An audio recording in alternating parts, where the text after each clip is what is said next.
이영재 씨 와이프 되시는 분이시죠? 네, 맞는데 누구시죠? 이영재 씨 아이를 갖게 된 사람이에요. 네? 그게 무슨 말이죠? 그쪽이랑 이혼하고 저랑 살겠다고 하네요. 어차피 아이도 없으신데 빠르게 도장 찍어주세요. 알겠어요. 일단 갈 때는 가더라도 받을 건 다 받고 가야겠네요. 위자료나 톡톡히 준비해놔. 벌써 1년 전 일이네요. 저는 작년에 2년 동안의 결혼 생활을 끝내고 남편과 긴 소송 끝에 이혼하게 되었습니다. 남편은 저 몰래 회사에서 바람을 피우고 있었고 결국 그 사람과의 사이에서 아이까지 생겨 이혼을 요구하더라고요. 처음엔 이 상황이 믿기지 않았고 꿈만 같았습니다. 여자로서 수치심도 들고 내가 뭘 잘못해서 쫓겨나야 하는지 하염없이 눈물만 흘렀어요. 끝까지 저한테 사과 한마디 없는 남편은 상간녀가 저한테 연락해오던 그날 이후부터 더 이상 집에 들어오지 않았고 아마도 상간녀와 함께 살림을 차리고 사는 것 같았습니다. 시댁은 애초에 자기 아들 말이라면 껌뻑 죽는 분들인데다 아이 문제 때문에 한참 마찰을 겪던 시기였기 때문에 상간녀가 아이까지 생긴 이상 저는 완전 찬밥 신세였죠. 처음에는 창피해서 친정의 말도 제대로 못했는데 일주일 가까이 지나서 어렵사리 친정엄마에게 이야기를 꺼냈더니 너 지금 거기서 뭐하고 있냐고 당장 정리하고 들어오라고 하셔서 바로 이혼 절차를 진행하게 되었습니다.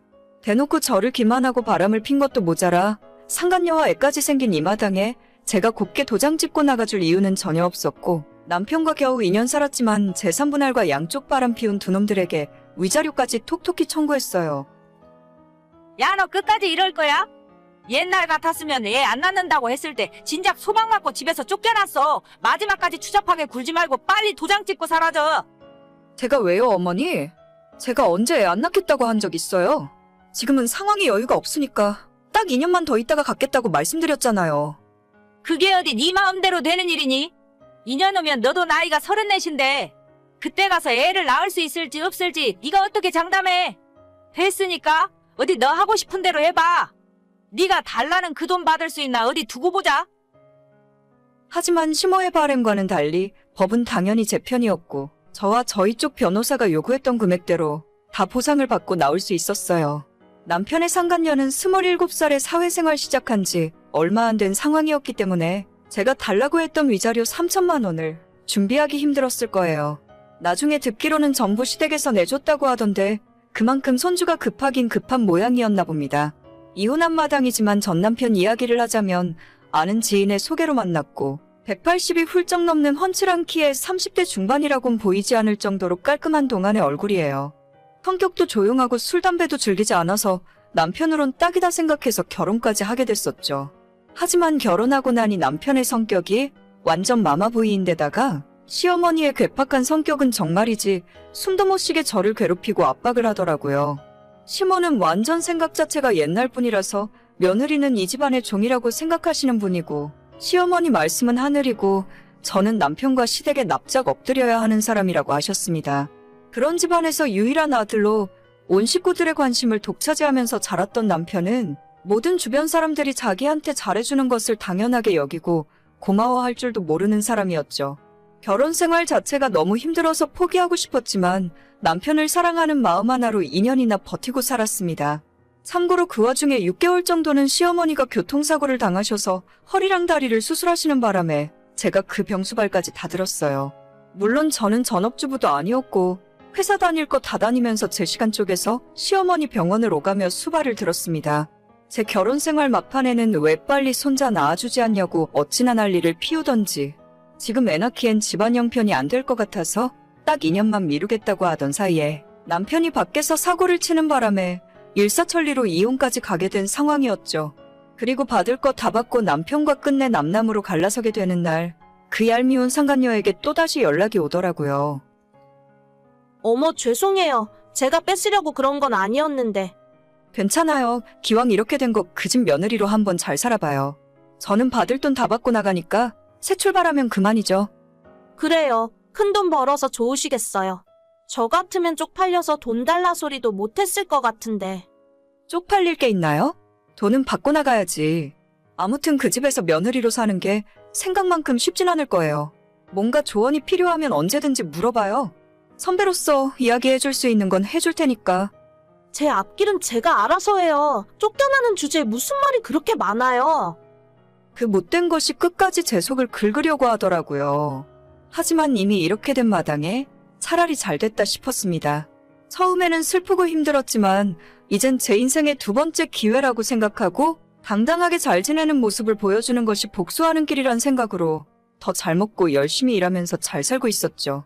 물론 마음의 상처는 다 아물지 않아서 얼마 전까지도 전 남편 생각만 하면 화가 치밀어 오르고 심호만 생각하면 자다가도 치가 떨릴 지경이었습니다. 그 와중에 전 남편과 아이 낳고 행복하게 가정을 꾸리고 살고 있을 상간녀를 떠올리면 진짜 너무 분하고 억울해서 미치고 팔짝 뛸 지경이었죠. 시간이 지날수록 점점 더 잊혀지고 제 현실에 집중하게 되면서 나아졌지만 그래도 마음 한구석에는 내가 문제였을까 하는 생각이 들면서 우울해지곤 했어요.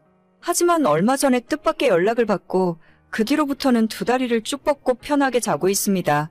저는 이혼하고 난 뒤로는 친정에서 부모님들과 함께 지내는데 그날도 일찍 퇴근해서 부모님과 저녁 먹고 집 앞 공원에서 산책을 하고 돌아왔어요. 저녁 10시쯤 되어서 씻고 제 방 침대에 누워서 잘 준비를 하고 있는데 거의 1년 만에 반가운 이름이 제게 카톡을 보내더라고요. 언니, 잠깐 저랑 이야기 좀 할 수 있어요? 무슨 일이에요? 우리가 이렇게 카톡 주고받을 사이는 아닌 것 같은데. 이런 사람이랑 살면서 어떻게 2년 동안 버티고 살았어요? 나 진짜 미치겠어요. 어떡하면 좋아? 왜요? 무슨 일이라도 있어요? 아니, 애 낳고 난 뒤로 매일같이 시어머니가 우리 집에 있잖아요. 아침부터 저녁까지 하나하나 잔소리하고 힘들어 죽겠는데 그 와중에 새벽에 일어나서 남편 아침밥 해주라 하고 시댁에 뭔 일이 있을 때마다 불러서 일 시키는데 나 진짜 이러다 미치겠어요. 내가 그때 경고했잖아요. 그 집안 며느리 생활 쉽지 않을 거라고. 진짜 이 정도일 줄은 저도 몰랐죠. 남편은 자기 엄마 말이라면 무조건 맞는 말이라 하고 저는 이 집안에서 숨도 제대로 못 쉬고 살아요. 애가 아직 돌도 안 지났는데 이혼할 수도 없고 진짜 어쩌면 좋아요. 그쪽이 선택한 길이니까 한번 잘해봐요. 혹시 알아요? 살다 보면 적응해서 즐기면서 살게 될지. 언니가 그냥 이 집에 다시 들어와서 살면 안 돼요. 나 진짜 미치겠어. 어쩌면 좋아. 전 남편도 아니라 상간녀에게 다시 연락을 받을 줄은 꿈에도 몰랐습니다. 연락 끊고 난 뒤에 침대에 가만 누워서 생각을 해봤는데 기분이 나쁘다기보다는 너무 웃기고 통쾌한 기분이 계속 들더라고요. 지옥 불구덩이에 자기 발로 걸어 들어오는 줄도 모르고 끝까지 기고만장해서 저를 놀리던 그 모습과 1년 후에 지금의 모습이 비교되면서 더 즐거웠습니다. 저는 그 집안에서 더 더럽고 험한 꼴까지 다 보고 이혼했어요. 2년 동안 시집살이 당할 만큼 당하고 심호수발 남편 수발 다 들면서도 제 몫의 일을 해야 했기 때문에 사회생활하며 돈까지 벌어와야 했었죠. 하지만 지금 그 상간녀는 결혼하고 난 뒤로는 애 낳고 집에서 살림하고 있다 하거든요. 그러면 아직 매운맛을 제대로 보기도 전이라 생각합니다. 저야 애라도 없었으니 빨리 탈출이라도 할 수 있었지. 걔는 갓난아이를 두고서 지가 어떻게 할 수 있겠어요? 가만히 생각해보니 이제는 상간녀에 대한 원망보다는 불쌍하고 측은한 마음이 더 들면서 자기가 뿌린 대로 거둔다는 말이 딱 생각나더라고요. 그쪽 시어머니 성격에 절대 가만 안 놔두고 아침부터 저녁까지 들들 볶을 텐데 애를 봐서라도 마냥 참고 살아야지 이제 와서 다른 방법이 있는 것도 아니잖아요. 남편은 제가 살아봐서 아는데 절대 시어머니 사이에서 아내 편을 들어줄 놈이 아닙니다. 오히려 자기 엄마 말이 맞다면서 더 염장을 지르는 타입이죠. 오죽했으면 이혼한 전 와이프한테 카톡까지 보냈을까 싶은 마음이지만 안타깝게도 제가 도와줄 수 있는 건 전혀 없는 것 같네요. 그때 상간녀가 아이를 갖지 않았다면 지금까지도 저는 남편이 바람피는 줄도 모르고 그 집에서 욕먹어가며 며느리 노릇하고 있지 않았을까요?